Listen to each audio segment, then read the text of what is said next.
Hello again, good evening to you. It's time now for business. International mining firm Kinross Chirano Gold Mines has presented dividends of $13 million to government following the company's strong performance for 2017. The payment of the dividends was approved by the board of directors of the company on September 14, 2018. Vice President and General Manager of the Chirano Mines, Adriano Sobeira, noted the move illustrates the company's capacity to create and deliver value for shareholders in local communities. The board of Chirano Gold Mines, a subsidiary of Kinross Gold Production, approved dividends of $13 million to government. This follows strong operational performance of the mining firm in 2017. Vice President of the company, Adriano Sobeira, noted that Chirano has contributed significantly to the economy over the years, injecting about $2 billion in the country since 2011. He noted 73% of purchases by the company was done in line with local content requirements of the country. Adriano Sobeira also outlined the company's corporate social responsibility agenda so far. The payment of the dividend for 2017, which was approved, was based on financial criteria and good performance, especially in 2017. This has made it possible for Chirano to pay a dividend. We are proud to pay the $13 million dividend to the government of Ghana. This dividend represents only part of that which we do and have contributed significantly as Kinross Chirano to the local communities and the government of Ghana at large, especially in the Ghanaian economy, for more than 1.8 billion since 2018.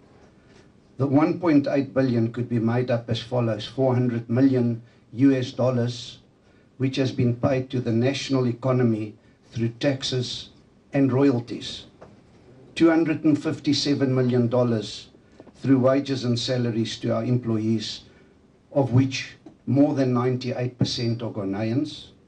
The company has also provided numerous business opportunities. Minister for Lands and Natural Resources, Kwaku Asomah-Kyereme, decried the inconsistent payment of dividends by mining firms in the country and lauded Chirano's move. The Auditor General's report on the public accounts of Ghana Consolidated Funds for the year ended 31st December 2014 revealed that for the 10-year period 2005 to 2014, only 4 out of the 22 mining companies sampled paid any dividend to the government of Ghana. We are therefore happy that relating to 2017, we are seeing signs that dividends will start flowing, and that is the example that you have shown. CEO of the Chamber of Mines, Suleiman Kon, advocated stronger collaboration among mining companies and government to continue to thrive and improve their activities. We want to commend Chirano Gold Mines for these yeoman's feats, and the expectation is that we will be able to get mining companies collaborating a lot more, because only through collaboration between mining companies and government that the companies will continue to thrive, they will continue to be viable, they improve their respective lives of mines, so that at the end of the day, both parties will win. The companies will win, and governments and the good people of this country will also win. The government of Ghana has 10% free-standing holding in Chirano Mines. The Tony Elumelu Foundation has selected 44 Ghanaian business entrepreneurs to benefit from the foundation's support program for African countries. Some of the selected applicants Joy Business interacted with now promise to use the funds for the intended purposes. This is Ebenezer Sabuti's report. Tony Elumelu Foundation, also known as the TEF Entrepreneurship Program, now in its 4th year, was launched to provide 10,000 African entrepreneurs over a 10-year period with seed capital, mentorship and training. The foundation convened the full entrepreneurship ecosystem at the annual TEF Forum to foment engagement and deliberate discussions to change the narrative of Africa. Joy Business's Ebenezer Sabuti engaged 2 of the 44 selected entrepreneurs who shared their thoughts on the selection process. I applied with Gold Academy. Gold Academy is an entrepreneurial management training institution that uses innovative models to offer pragmatic training solutions to young entrepreneurs in Africa. What are some of the problems that your innovation solves? Oh, okay. For Gold Academy, A report by Sarah Johansson, a lead researcher and senior economist of the World Bank, said that 48% of the youth in Ghana were unemployed. A report by the GRE said that about 72% of Ghanaian businesses don't end up in the fifth year. And that was staggering and quite scary. And so I'd been a serial entrepreneur. My father died when I was younger.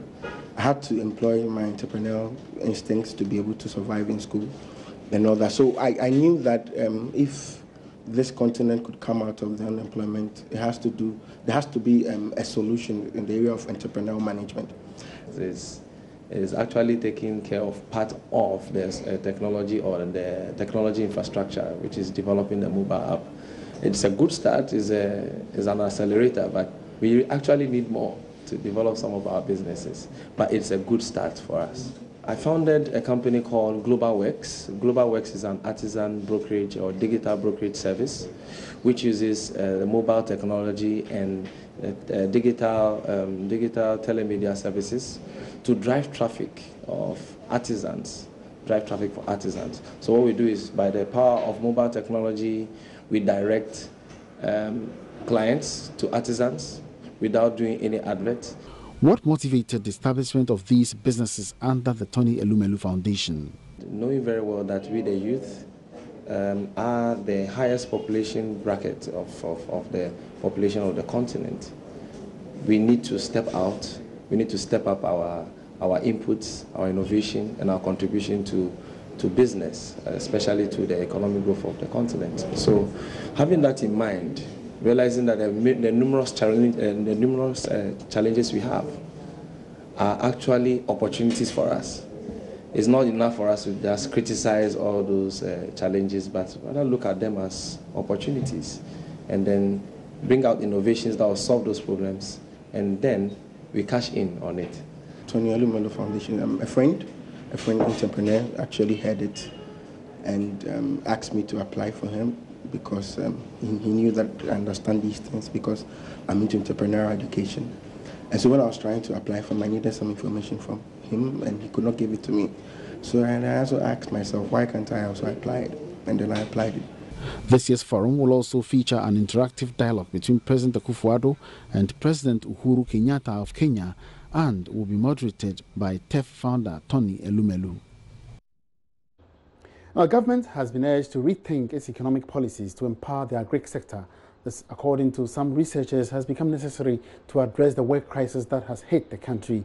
A research director in development and sociology and director of the Institute of African Studies at the University of Ghana, Professor Joji Chikata, says the economy cannot run solely on self-employment. She spoke with Joy Business at an inaugural lecture on the topic, Addressing the Crisis of Work in Ghana, What Role for Transformative Social Policy? It is normal for an economy to have both formal and informal sectors.